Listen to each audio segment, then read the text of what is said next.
Imagine 40,000 warriors vanishing into thin air. One moment, a terrified European army watches the Mongols flee in panic. The next moment, those same fleeing warriors have circled behind them, and 200,000 soldiers realize they have walked directly into their own graves. This was not luck. This was not chaos. This was a military mind so brilliant, so ruthlessly calculated, that 800 years later, generals still study his playbook. And yet, most people have no idea how he actually did it. This is Clusterstory, where we take a deep dive into history to get a great understanding of how we got here. Hit the subscribe button, turn on the bell, like and share this video. When you hear the name Genghis Khan, what comes to mind? Barbarian hordes, savage destruction, mindless violence sweeping across continents like a plague of locusts. This is the story we have been told for centuries, and this story is a lie. The truth is far more terrifying. Genghis Khan was not a mindless brute who conquered through sheer numbers and brutality. He was a strategic genius operating centuries ahead of his time. His military innovations would not be fully understood or replicated until the 20th century. Napoleon studied him. The German Wehrmacht based their Blitzkrieg tactics on his methods. Modern military academies from West Point to Sandhurst still analyze his campaigns. And yet somehow he remains one of history's most underrated military minds. Today we are going to tear away the myth and reveal the machinery of genius that allowed one man born into poverty and exile on the frozen steppes of Mongolia to build the largest contiguous land empire in human history. Born in blood, the making of a genius. To understand his genius, we must first understand his origins. The boy who would become Genghis Khan was born around 1162 into a world of unimaginable violence. His father was poisoned by rival tribesmen when he was only 9 years old. His family was abandoned by their clan, left to starve on the harsh Mongolian steppe. He spent his teenage years as an outcast, a nobody. At one point, he was captured and enslaved by a rival tribe, escaping only through cunning and sheer will to survive. This brutal childhood forged something extraordinary. While European nobles learned warfare through tournaments and pageantry, learned through survival, every lesson came with the price of blood. Every mistake meant death. He learned that loyalty could not be bought with birthright. He learned that traditional tribal structures were weaknesses waiting to be exploited. And he learned that the only rule of warfare that mattered was victory. These lessons would reshape the world. Here is the first stroke of genius that no one talks about. When he began unifying the Mongol tribes, he faced a fundamental problem. Tribal armies were loyal to their tribal chiefs, not to any central command. In battle, tribes would fight alongside each other, but never truly as one force. Old feuds would erupt, coordination would collapse, alliances would fracture at the worst possible moments. Genghis Khan's solution was revolutionary. He completely dismantled the tribal structure of his army. He organized his forces using a decimal system. 10 soldiers formed an arban. 10 arbans formed a zun of 100. 10 zuns formed a mingan of 1,000, and 10 mingans formed a tumen of 10,000 warriors. But here is the critical detail. He deliberately mixed men from different tribes within each unit. Brothers who had once been enemies now slept in the same tent, fought in the same formation, lived or died together. This was not just military organization.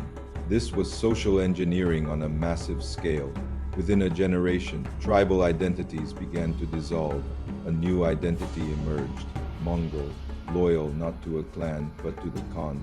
This gave Genghis Khan something no army before him had ever possessed: absolute unity of command, the intelligence network, knowing everything.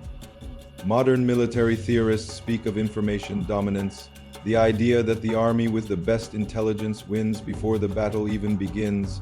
Genghis Khan understood this 800 years ago. Before attacking any kingdom, the Mongols would spend years gathering intelligence. Merchants, travelers, diplomats, and spies would infiltrate the target region. They would map cities, count soldiers, identify political divisions, and find potential traitors. The Mongols knew the names of enemy generals. They knew which cities had weak walls. They knew which nobles could be bribed, which populations were unhappy, which roads were passable in which seasons. When the Mongol army finally arrived, they did not come as invaders stumbling into unknown territory. They came with a complete operational picture that their enemies could not imagine. Consider this. When the Mongols invaded the Khwarezmian Empire in 1219, they knew the locations of every major garrison. They knew the Shah's defensive strategy. They even knew that the Shah distrusted his own generals and had deliberately spread his forces thin across multiple cities. The Shah thought he was fighting an invasion. He was actually walking into an ambush that had been years in the making. The feigned retreat, weaponizing arrogance. Now we come to perhaps the most devastatingly effective tactic in the Mongol arsenal. The feigned retreat. European and Middle Eastern armies of this era fought with a simple formula. Two armies meet on a field. They clash, one side breaks and runs. The victors chase them down and slaughter them. Every army in the world knew that a retreating enemy was a beaten enemy. This was common knowledge, and the Mongols weaponized that common knowledge against everyone who believed it. The Mongol feigned retreat worked like this. A Mongol force would engage the enemy, fight briefly, then appear to panic and flee in disarray. The enemy, seeing victory within their grasp, would abandon their formations and charge after the fleeing Mongols. The chase might continue for hours, sometimes days. The Mongols would lead their pursuers further and further from safety, stretching supply lines, exhausting horses, breaking down formations. And then the trap would close. Fresh Mongol forces, hidden in the terrain, would emerge from multiple directions. The fleeing Mongols would suddenly turn with impossible coordination, and the pursuing army, now scattered, exhausted, and completely surrounded, would be annihilated. This was not a trick that worked once or twice. The Mongols used the feigned retreat for decades.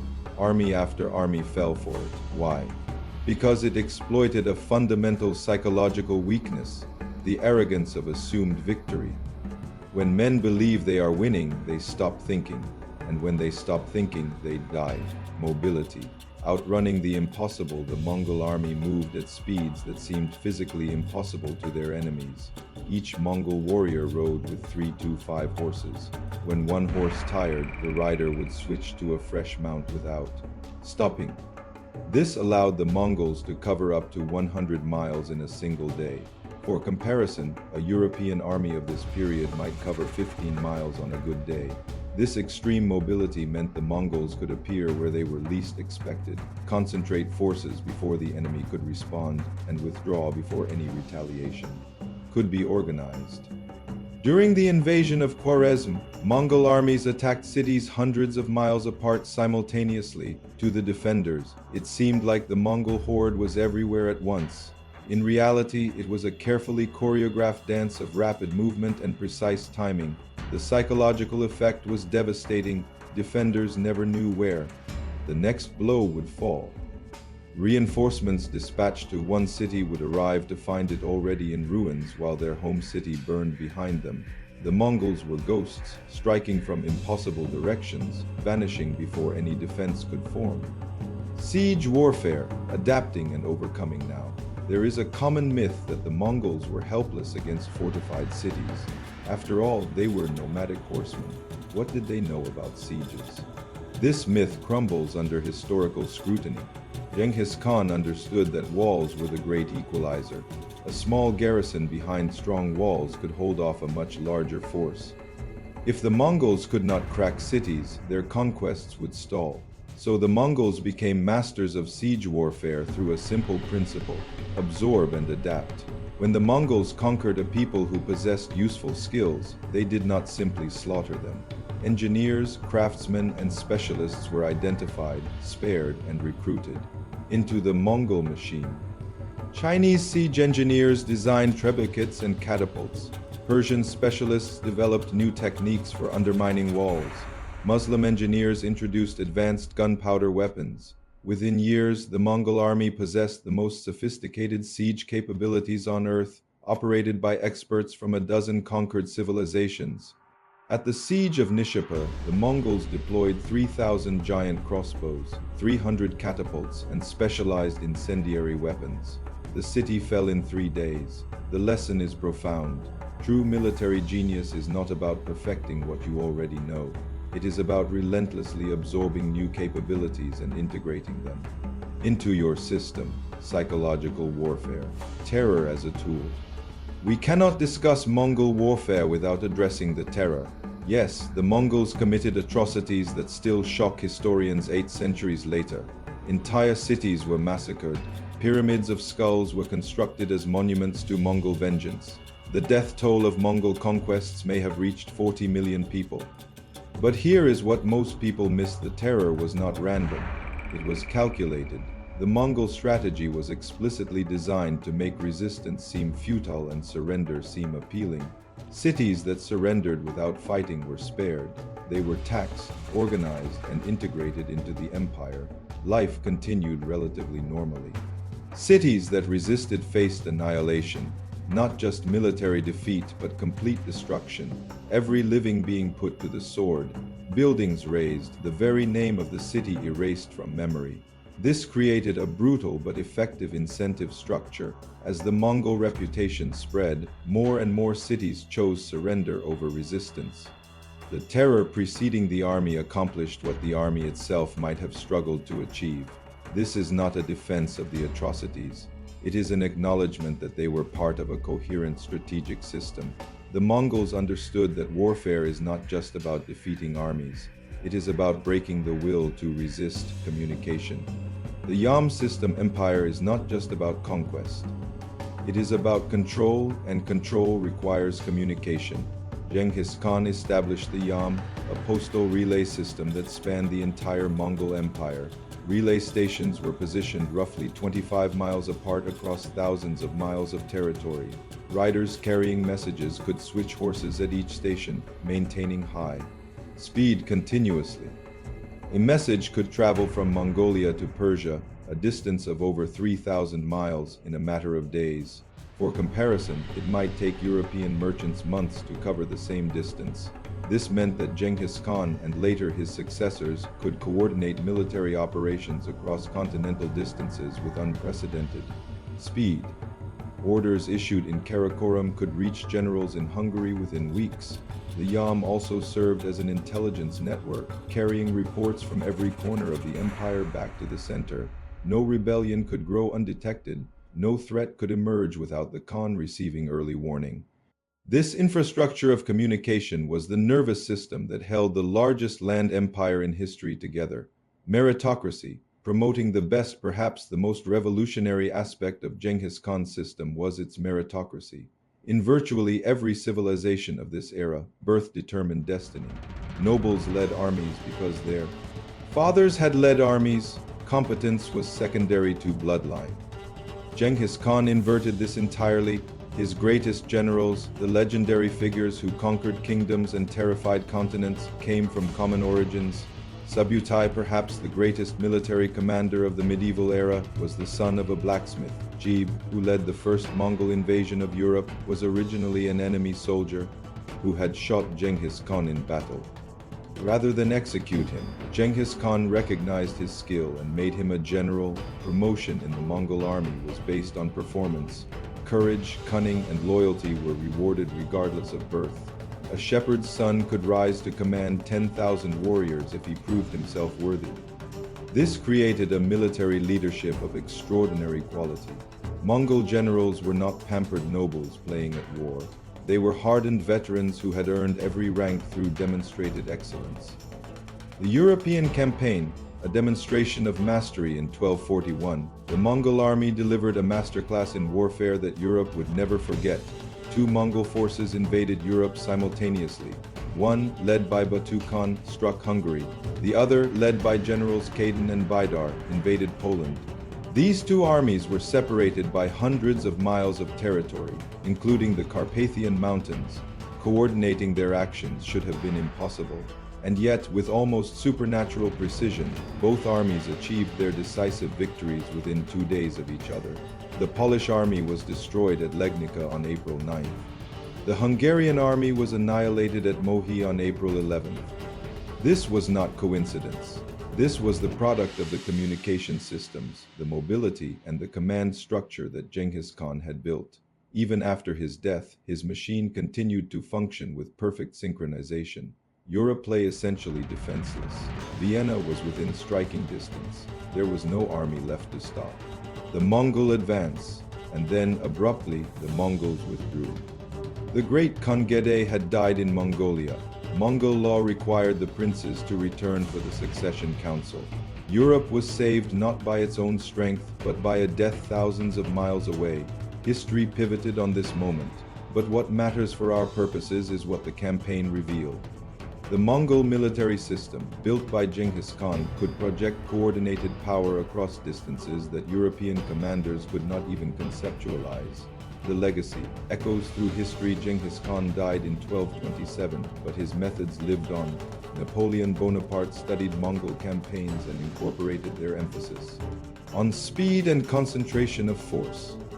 The German military theorists who developed Blitzkrieg explicitly referenced Mongol tactics.